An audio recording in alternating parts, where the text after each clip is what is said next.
என் வீடு, என் வாசல், என் தோட்டம், எனக்கு வரும் கூட்டம் என்று நினைப்பவர்கள் எல்லாம் மடையர்கள். நீ ஏறுகிறாய் என்றால் அவன் ஏற்றிவிட்டு வேடிக்கை பார்க்கிறான் என்ற அர்த்தம். நீ இறங்குகிறாய் என்றால் உன்னை சிந்திக்க வைக்கிறான் என்ற அர்த்தம். உனது பெருமை கடவுளின் மகிமை, உனது சிறுமை கடவுள் உனக்கு தரும் அடக்கம். எப்போது நீ நினைத்தது நடக்கவில்லையோ அப்போது உனக்கு மேலே ஒன்று வேலை செய்கிறது என்ற அர்த்தம். அதற்கு பெயர்தான் விதி. வீரன் வெற்றி பெற்றால் வீரத்தால் உடைந்தது, கோழை தோல்வியுற்றால் கோழைத்தனத்தால் வந்தது. வீரன் தோல்வியுற்றாலோ கோழை வெற்றி பெற்றாலோ விதியும் பிரவாகம். எடுத்து வைக்கிற அடியெல்லாம் வடுக்குது. என்ன செய்வது? நின்று விடு. முடிவை கடவுளத்திலே விட்டுவிடு. அவன் மீது நம்பிக்கை இல்லை என்றால் காலத்திடம் விட்டுவிடு. நடுக்கடலில் தத்தளிக்கும் ஆளே இல்லாத படகு கூட என்றோ ஒரு நான் ஏதோ கரையை போகிறேன். கடவுளே இல்லை என்று வாதிடுவோர் நீண்ட காலம் வாழ வேண்டும் என்றும் இறைவன் ஏன் விதித்திருக்கிறான்? தங்களது கொள்கைகள் தங்கள் கண்ணினாலேயே தோல்வியடைந்து கொண்டு நொந்து போக வேண்டும் என்றுதான். உண்மையான பக்தியுள்ள சிலருக்கு நீண்ட ஆயுள் ஏன் கொடுத்திருக்கிறான்? தங்களது பக்தி நியாயமானதே என்று அவர்களும் மற்றவர்களும் உணர வேண்டும் என்றுதான். வந்தவனையும் வருகின்ற வல்வனையும் கந்தன் என்று சொல்ல கலங்கும். ஆனால் செய்தவனையும் செய்கின்ற தீவனையும் ஓர் எதிரொலியை காட்டாமல் மறையா. நீ விதைத்த வினைகளை நீயே அறுவடை செய்து விட்டால்தான் அந்த நிலத்திலே வேறு பயிர்களை பயிரிட முடியும்.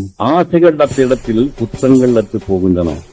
குற்றங்களும் பயங்களும் அற்று போய்விட்டால் மனிதனுக்கு அனுபவங்கள் இல்லாமல் போய்விடும். அனுபவங்கள் என்ற நன்மைகளை உணர முடியாது. தவறுகளின் மூலமே மனிதன் உண்மையை உணர வேண்டும் என்பதற்காக இறைவன் ஆசையை தூண்டி விடுகிறான். நம்மிடம் ஏதுமில்லை என்று நினைப்பது ஞானம், நன்மை தவிர ஏதுமில்லை என்று நினைப்பது ஆணவம். ஞானம் பணிந்து பணிந்து வெற்றி மேல் வெற்றி உதிக்கிறது. ஆணவம் நின்று நின்று அடிமாங்குகிறது. உன் வாழ்க்கை பூஜ்யத்தில் ஆரம்பமாகிறது. அந்த பூஜ்யத்துக்கு முன்பக்கம் நம்பர் இருந்தால் அது இறைவன் பரிசு. நம்பர் பின்பக்கம் இருந்தால் அவன் சோதனை. பெரும் பள்ளமுமாக வாழ்க்கை மாறி மாறி வந்தால் பெரிய வீழ்ச்சி இல்லை. ஒரேடியாக உச்சிக்கு போய்விட்டால் அடுத்து பயங்கர சரிவு காத்திருக்கும்.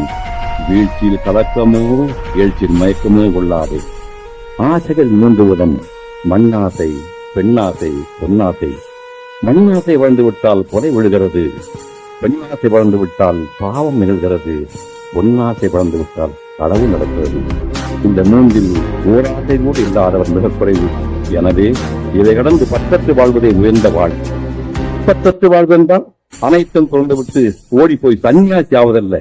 இருப்பது போரும் வருவது வரட்டும், போவது போகட்டும், மிஞ்சுவது மிஞ்சட்டும் என்று சரணங்களுக்கு ஆட்படாமல் இருப்பதே பற்றத்த வாழ்க்கை.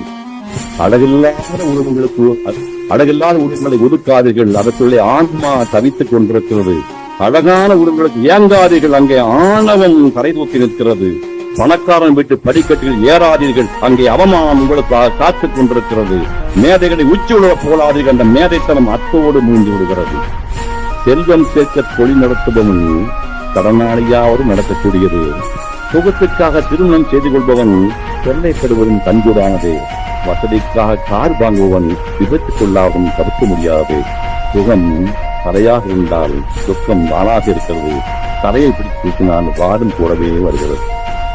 பகவான் தமிழருக்கு ஒரு கோவணத்தில் இருந்த நிம்மதி பரூக் மன்னருக்கு பட்டு பீராமல் கிடைக்கவில்லை.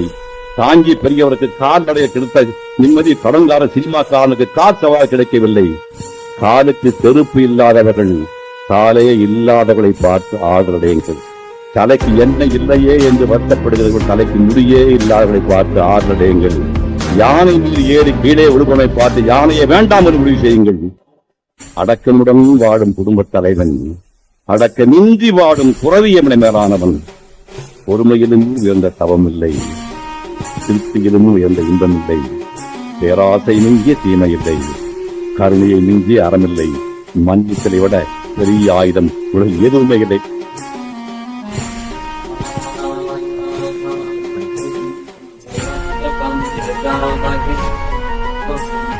Oh,